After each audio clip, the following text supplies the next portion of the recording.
माननीय अध्यक्ष महोदय जी, आज आपने मुझे इस सभा में बोलने का मौका दिया, इसके लिए मैं आपकी बहुत बहुत आभारी हूँ। सबसे पहले जो सुरक्षाकर्मी, जो जवान अफसर 13 दिसंबर को संसद की सुरक्षा के लिए शहीद हुए, उनके प्रति मैं श्रद्धांजलि व्यक्त करना चाहती हूँ। महोदय, हजारों साल पुरानी हमारी देश की, धर्म की एक पुरानी परंपरा रही है। ये परंपरा संवाद, चर्चा की रही है। एक गौरवशाली परंपरा है जो दर्शन ग्रंथों में, वेदों में, उपनिषदों में दिखती है। वाद विवाद और संवाद की हमारी पुरानी संस्कृति है। अलग अलग धर्मों में भी, इस्लाम में, सूफियों में, बौद्ध धर्म में, जैन धर्म में, सिख धर्म में भी ये वाद संवाद, ये चर्चा बहस, इसकी संस्कृति रही है। इसी परंपरा से उभरा हमारा स्वतंत्रता संग्राम। हमारा स्वतंत्रता संग्राम विश्व में एक अनोखा संग्राम था, एक अनोखी लड़ाई थी जो अहिंसा और सत्य पर आधारित थी। ये वाद संवाद की जो परंपरा है, इसको इस संग्राम ने आगे कैसे बढ़ाया? क्योंकि ये जो संग्राम था, ये जो लड़ाई थी हमारी आज़ादी के लिए, एक बेहद लोकतांत्रिक लड़ाई थी। इसमें देश के किसान, देश के जवान, देश के मजदूर, देश के अधिवक्ता, देश के बुद्धिजीवी, चाहे किसी भी जाति के हो, चाहे किसी भी धर्म के हों, चाहे किसी भी भाषा को बोलते हों, सब इस स्वतंत्रता संग्राम में शामिल हुए। सब ने हमारे देश की आज़ादी की लड़ाई लड़ी।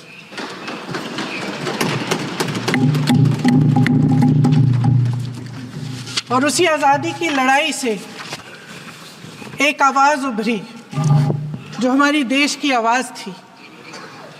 वो आवाज़ ही आज हमारा संविधान है। साहस की आवाज़ थी, हमारी आज़ादी की आवाज़ थी, और उसी की गूंज ने हमारे संविधान को लिखा और बनाया। ये सिर्फ एक दस्तावेज नहीं है। बाबा साहेब अम्बेडकर, मौलाना आज़ाद जी, राजगोपालाचारी जी और जवाहरलाल नेहरू जी और उस समय के तमाम नेता, जैसे आपने कहा, इस संविधान को बनाने की जो कार्य में सालों के लिए जुटे रहे। हमारा संविधान इंसाफ, उम्मीद, अभिव्यक्ति और आकांक्षा की वो ज्योत है जो हर हिंदुस्तानी के दिल में जलती है। अध्यक्ष महोदय, इस ज्योत ने हर एक भारतीय को ये पहचानने की शक्ति दी कि उसे न्याय मिलने का अधिकार है, कि उसमें अपने अधिकारों के लिए आवाज़ उठाने की क्षमता है, कि जब वो आवाज़ उठाएगा तो सत्ता को उसके सामने झुकना पड़ेगा। इस संविधान ने हर एक देशवासी को ये अधिकार दिया कि वो सरकार बना भी सकता है और सरकार बदल भी सकता है। ये ज्योत जो हर हिंदुस्तानी के दिल में जलती है, उसने हर हिंदुस्तानी को ये विश्वास दिया कि देश की संपत्ति में, देश की दौलत में, संसाधनों में उसका भी हिस्सा है, कि उसे एक सुरक्षित भविष्य की उम्मीद का अधिकार है, कि देश बनाने में भी उसकी भागीदारी है। उम्मीद और आशा की ये ज्योत मैंने देश के कोने कोने में खुद देखी है। उन्नाव में मैं एक रेप पीड़िता के घर गई। उसे जलाकर मार डाला था। वो शायद 20-21 साल की होगी। हम सब के बच्चे हैं। हम सोच सकते हैं कि अगर हमारी बेटी के साथ बार बार बलात्कार हुआ और फिर जब वो अपनी लड़ाई लड़ने के लिए गई तो उसको जलाकर मार डाला गया होता तो हम पर क्या बीतती। मैं उस बच्ची के पिता से मिली। उसके खेत जलाए गए थे, उसके भाइयों को पीटा गया था, उसके पिता को बाहर से घर के बाहर घसीट कर मारा गया था। उस पिता ने मुझे बताया कि बेटी, मुझे न्याय चाहिए। मेरी बेटी अपने एफआईआर को दर्ज करने के लिए जब ज़िले में गई तो उसको मना किया गया। अगले ज़िले में जाना पड़ा उसे। वो रोज़ सुबह 6 बजे उठकर तैयार होकर अकेली अपने मुकदमे को लड़ने के लिए अगले ज़िले में ट्रेन से जाती थी। उसके पिता ने मुझे कहा कि मैंने उससे कहा, बेटी अकेले मत जाओ, छोड़ दो ये लड़ाई। लेकिन उसकी बेटी ने उसको जवाब दिया कि नहीं पिताजी, मैं अकेली जाऊंगी, मैं लड़ूंगी, ये मेरी लड़ाई है, मैं इसको लड़ूं। ये लड़ने की क्षमता, ये हिम्मत उस लड़की को और करोड़ों भारत की नारियों को हमारे संविधान ने दी। आगरा में मैं अरुण वाल्मीकि के घर गई। अरुण वाल्मीकि पुलिस स्टेशन में काम करता था, सफाई का काम करता था। आप सोच सकते हैं हमारी तरह उसका भी परिवार था। नई नई शादी हुई थी, 2-3 महीनों का बच्चा था। पुलिस स्टेशन में चोरी हो गई। चोरी का इल्ज़ाम उस पर लगाया गया। उसके पूरे परिवार को उठाकर पुलिस स्टेशन में ले गए। आप हंस रहे हैं, लेकिन ये गंभीर बात है। और क्या गंभीर बात। शर्म करो, शर्म।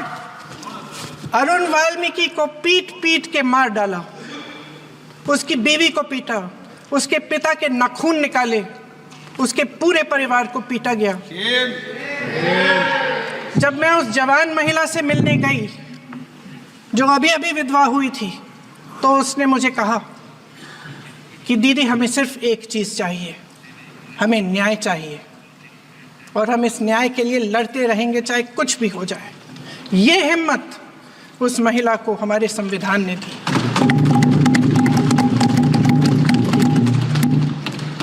संभल के कुछ लोग आए थे हमसे मिलने जो मृतकों के परिवार के सदस्य थे। उसमें 2 बच्चे थे, अदनान और उज़ैर।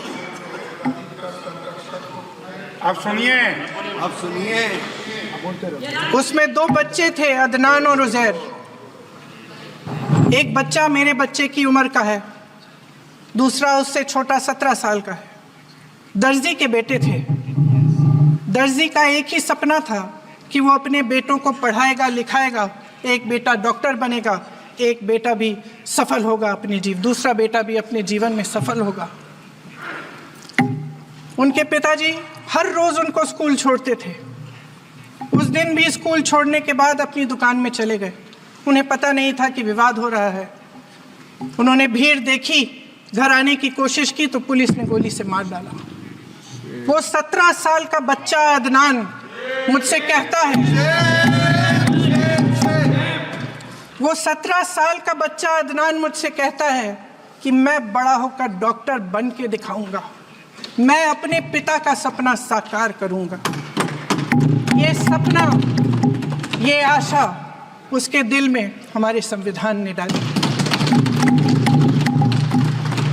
अध्यक्ष महोदय, हमारे देश के करोड़ों देशवासियों के संघर्ष में, अपने अधिकारों की पहचान में, इनकी कठिन से कठिन परिस्थितियों से लड़ने की अपार हिम्मत में और देश से न्याय की अपेक्षा में हमारे संविधान की ज्योत जल रही है। मैंने हमारे संविधान की ज्योत को जलते हुए देखा है और इसके साथ साथ ये भी समझा है कि हमारा संविधान एक सुरक्षा कवच है।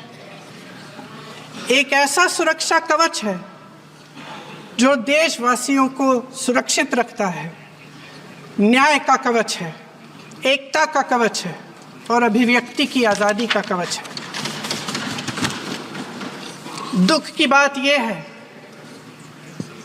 कि मेरे सत्ता पक्ष के साथी जो बहुत बड़ी बड़ी बातें करते हैं, इन्होंने इन 10 सालों में ये सुरक्षा कवच, सत्ता पक्ष के मेरे साथियों ने ये सुरक्षा कवच तोड़ने का पूरा प्रयास किया है। संविधान में सामाजिक, आर्थिक और राजनीतिक न्याय का वादा है। ये वादा एक सुरक्षा कवच है जिसको तोड़ने का काम शुरू हो चुका है। लैटरल एंट्री और निजीकरण के जरिए ये सरकार आरक्षण को कमजोर करने का काम कर रही है। अगर लोकसभा में ये नतीजे नहीं आए होते तो ये संविधान बदलने का काम भी शुरू कर लेते। सच्चाई ये है अध्यक्ष महोदय कि आज संविधान बार बार इसलिए कह रहे हैं क्योंकि इस चुनाव में इनको पता चल गया कि इस देश की जनता ही इस संविधान को सुरक्षित रखेगी, कि इस चुनाव में हारते हारते जीतने से इन्हें एहसास हुआ कि ये संविधान बदलने की बात इस देश में नहीं चलेगी। आज जनता की मांग है कि जाति जनगणना हो। सत्ता पक्ष के मेरे साथी ने इसका जिक्र किया। ये जिक्र भी आज इसलिए हो रहा है क्योंकि चुनाव में ये नतीजे आए। ये जाति जनगणना इसलिए जरूरी है ताकि हमें पता चले कि किसकी क्या स्थिति है और नीतियां उस हिसाब से बने। इनकी गंभीरता का प्रमाण ये है कि जब चुनाव में पूरे विपक्ष ने जोरदार आवाज उठाई कि ये जाति जनगणना होनी चाहिए, तो इनका जवाब देखिए। इनका जवाब भैंस भाग भैंस चुरा लेंगे, मंगलसूत्र चुरा लेंगे, इनका ये जवाब था। ये गंभीरता है इनकी जाति जनगणना पर।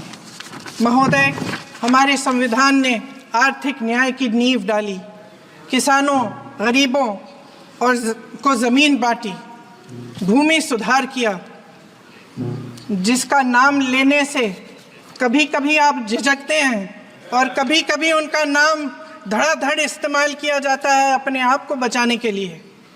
उन्होंने HAL, BHEL, SAIL, GAIL, ONGC, NTPC, railways, IIT, IIM, oil refinery, तमाम PSU बनाए।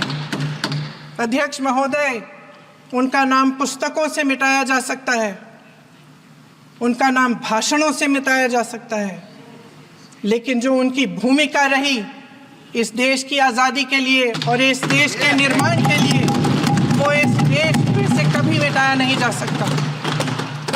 75 सालों में जनता का भरोसा रहा कि नीतियाँ बनेंगी तो जनता की भलाई के लिए बनेंगी।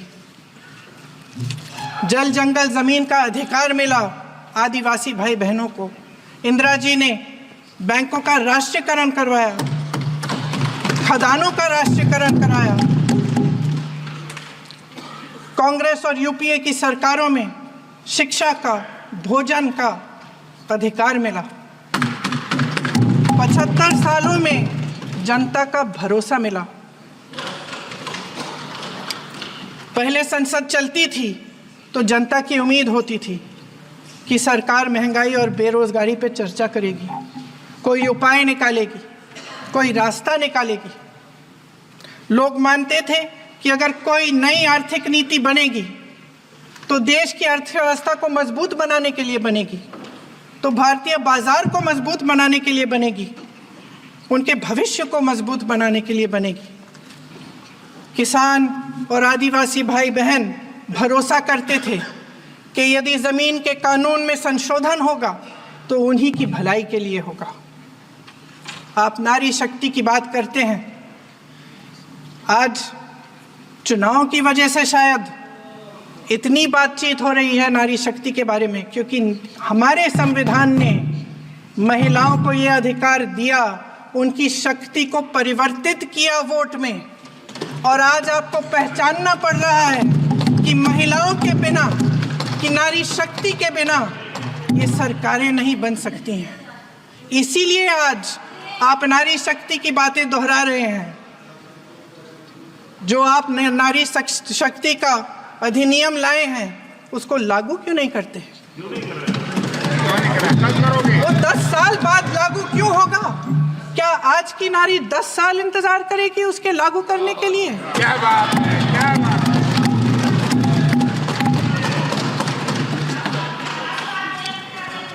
आज संसद में बैठे हुए सत्ता पक्ष के मेरे साथी ज्यादा से ज्यादा अतीत की बातें करते हैं। 1921 में क्या हुआ, कब हुआ, नेहरू जी ने क्या किया। अरे वर्तमान की बात करिए, देश को बताइए आप क्या कर रहे हैं, आपकी जिम्मेदारी क्या है? कि सारी जिम्मेदारी जवाहरलाल नेहरू की है। अध्यक्ष महोदय जी, ये सरकार आर्थिक न्याय का सुरक्षा कवच तोड़ रही है। आज संसद में बैठी ये सरकार बेरोजगारी और महंगाई से जूझ रही हमारी जनता को क्या राहत दे रही है? कृषि के कानून भी बड़े बड़े उद्योगपतियों के लिए बन रहे हैं। सही एमएसपी को छोड़िए, डीएपी तक नहीं मिल रहा है।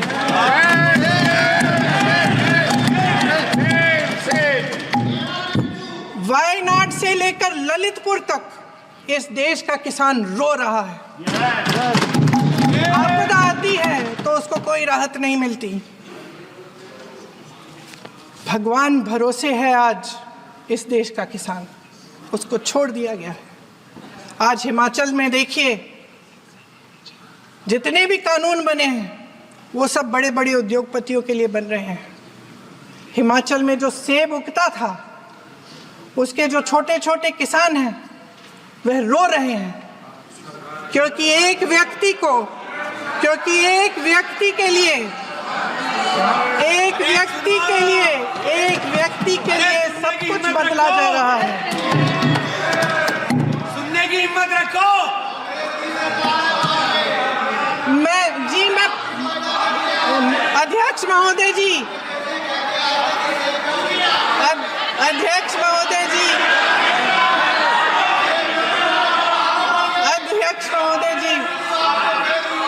अध्यक्ष महोदय जी, अडानी जी को सारे कोल्ड स्टोरेज प्रदेश की सरकार ने नहीं दिए। अडानी जी को सारे कोल्ड स्टोरेज आपकी सरकार ने दिए। देश देख रहा है कि एक व्यक्ति को बचाने के लिए 142 करोड़ देश की जनता को नकारा जा रहा है। सारे बिजनेस, सारे संसाधन, सारी दौलत, सारे मौके एक ही व्यक्ति को सौंपे जा रहे हैं।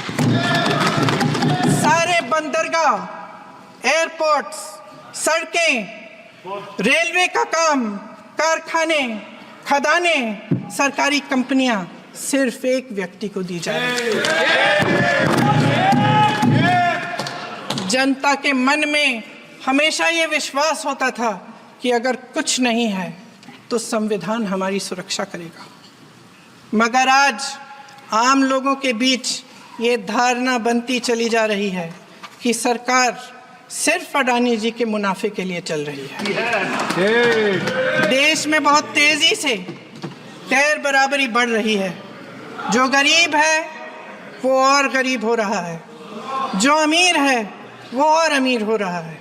इस सरकार ने आर्थिक न्याय की भी सुरक्षा कवच तोड़ दिया है। राजनीतिक न्याय की जब बात होती है, मेरे सत्ता पक्ष के साथी आज खड़े हुए और तमाम गिनती करने लग गए कि ऐसा हुआ वैसा हुआ, 1975 में जो हुआ। तो सीख लीजिए ना, आप भी सीख लीजिए। आप भी अपनी गलतियों के लिए माफी मांग लीजिए। आप भी बैलेट पे चुनाव कर लीजिए। दूध का दूध दूध पानी का पानी हो जाएगा।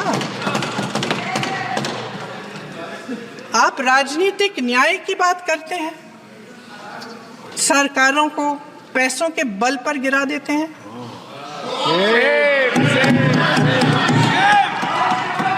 मेरा आग्रह है कि अपन संविधान में सकारात्मक बोले।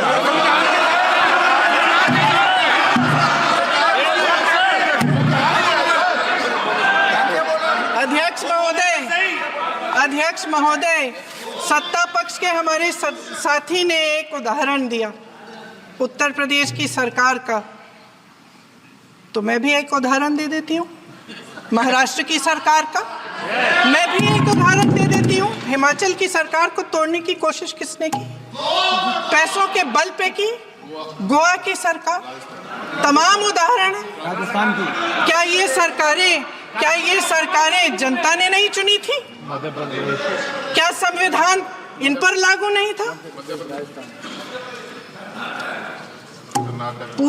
पूरी देश की जनता जानती है कि इनका हंसती है, जानती है कि इनके यहाँ तो वॉशिंग मशीन है।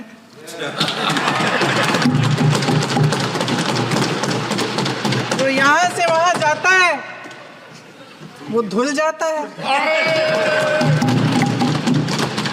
इस तरफ दाग, उस तरफ स्वच्छता।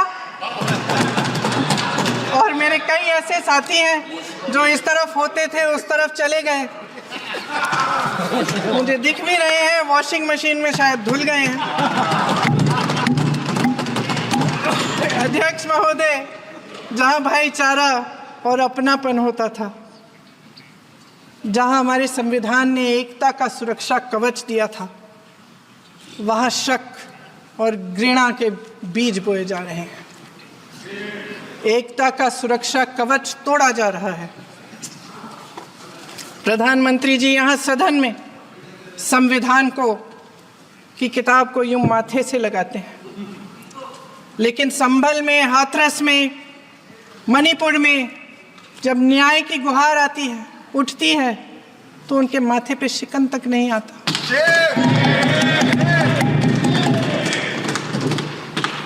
शायद समझ नहीं पाए हैं कि भारत का संविधान संघ का विधान नहीं है।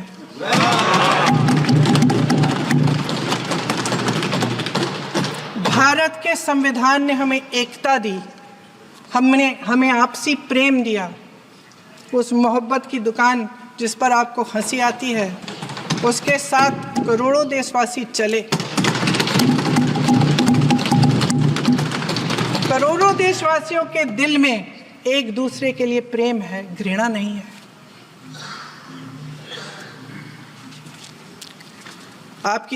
इनकी जो विभाजनकारी नीतियां हैं, उसका नतीजा हम रोज देखते हैं। राजनीतिक फायदे के लिए संविधान को छोड़िए, देश की एकता को भी ये रख नहीं सकते, इसकी सुरक्षा नहीं कर सकते। हमने संभल में देखा, मणिपुर में देखा। दरअसल इनका कहना है कि अलग अलग इस देश के अलग अलग हिस्से हैं, लेकिन हमारा संविधान कहता है कि ये देश एक है और ये देश एक रहेगा।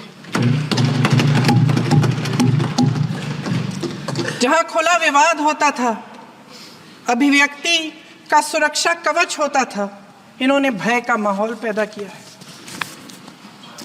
सत्ता पक्ष के मेरे साथी अक्सर 75 सालों की बात करते हैं, लेकिन इन 75 सालों में ये उम्मीद, आशा, ये अभिव्यक्ति की ज्योति कभी थमी नहीं, कभी बुझी नहीं।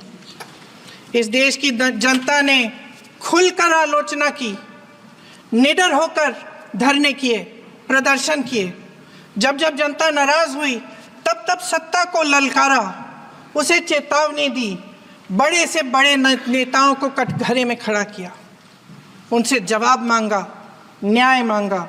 इस देश के छोटे छोटे से नुक्कड़ की दुकानों में, चाय की दुकानों में, इस देश के घरों में, गलियों में, मोहल्लों में, अखबारों में, प्रकाशन घरों में, न्यायपालिकाओं में चर्चा कभी बंद नहीं हुई, लेकिन आज ये माहौल नहीं है। आज जनता को सच बोलने से डराया जाता है, धमकाया जाता है। पत्रकार हो या विपक्ष का नेता हो या किसी यूनिवर्सिटी का प्रोफेसर हो, छात्र संघ हो या कर्मचारियों का संगठन हो, सबका मुंह बंद कराया जाता है। किसी पे ईडी, किसी पे सीबीआई, किसी पे इनकम टैक्स, फर्जी मुकदमे लगवाए जाते हैं, जेल में डाल दिया जाता है। विपक्षी नेताओं को जेल में डाल दिया जाता है, उनको सताया जाता है। किसी को नहीं छोड़ा इस सरकार ने। देशद्रोही कह के उत्तर प्रदेश में मुझे याद है कुछ अध्यापिकाएं प्रदर्शन कर रही थी, उन पर मुकदमा डाल दिया देशद्रोही का, उन्हें देशद्रोही कह दिया। इन्होंने देश का पूरा माहौल भय से भर दिया है। इनकी मीडिया की मशीन झूठ फैलाती है, तरह तरह के आरोप लगाती है, और शायद वह भी भय में ही है। महोदय, मैं इस सदन को याद दिलाना चाहती हूँ कि ऐसा डर का माहौल देश में अंग्रेजों के राज में था। जब इस तरफ बैठे हुए गांधी की विचारधारा वाले लोग आज़ादी की लड़ाई लड़ रहे थे, और उस तरफ वाली विचारधारा वाले लोग भय में रहकर अंग्रेजों के साथ साठ-गांठ कर रहे थे। लेकिन अध्यक्ष महोदय, भय का भी अपना स्वभाव होता है। भय फैलाने वाले हमेशा भय का खुद शिकार बन जाते हैं। ये प्रकृति का नियम है। आज इनकी भी यही हालत हो गई है। भय फैलाने के इतने आदी हो गए हैं कि खुद भय में रहने वाले हैं। चर्चा से डरते हैं, आलोचना से घबराते हैं। कई दिनों से हम मांग रहे हैं कि चर्चा करिए, लेकिन चर्चा करने की हिम्मत ही नहीं है।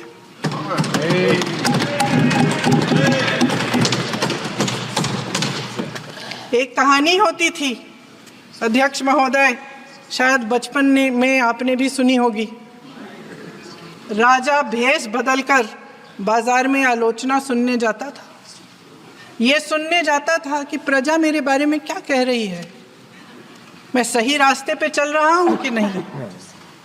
लेकिन आज का राजा, भेष तो बदलते हैं आज के राजा, शौक तो है उनको भेष बदलने का, लेकिन न जनता के बीच जाने की हिम्मत है और न आलोचना सुनने की। महोदय, मैं तो सदन में नहीं हूँ।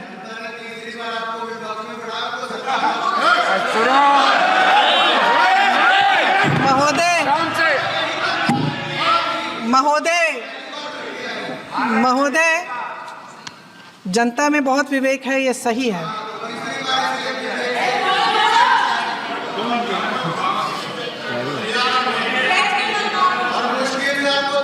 अच्छा महोदय, मैं सदन में नहीं हूँ, कुछ, हाँ ठीक है, मैं सदन में नहीं हूँ, मात्र 15 दिनों से आ रही हूँ।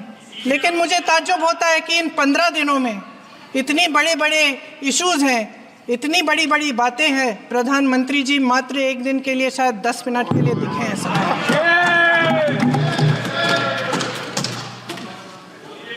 बात यह है अध्यक्ष महोदय जी कि ये देश भय से नहीं, साहस और संघर्ष से बना है। इसको बनाने वाले देश के किसान, जवान, देश के करोड़ों मजदूर और गरीब जनता है। संविधान इनको साहस देता है। मेहनती मिडिल क्लास है, और इस देश के जो करोड़ों देशवासी हैं, जो रोजाना भयंकर परिस्थितियों का सामना करते हैं, उनको साहस देता है। वायनाड में जो आपदा आई, उसमें एक छोटा लड़का था 17 साल का। 6 घंटों के लिए उसने अपनी माँ को बचाने की कोशिश की। 6 घंटों के लिए आप सोच सकते हैं कि अगर नदी की धारा बह रही है, नाराज है, आप अपनी माँ को पकड़े हो, 6 घंटों के लिए पकड़े रखते हो कि मेरी माँ बच जाएगी, और अंत में वो माँ भी बह जाती है। उस लड़के का साहस, उन महिलाओं का साहस जो पीड़ित हैं लेकिन फिर भी अपनी लड़ाई लड़ रहे हैं, उन संभल के बच्चों का साहस जिनके पिताजी अभी अभी गुजर गए लेकिन फिर भी उनके सपनों को साकार करने की हिम्मत है, उनका साहस है, वो साहस इस संविधान ने दिया है।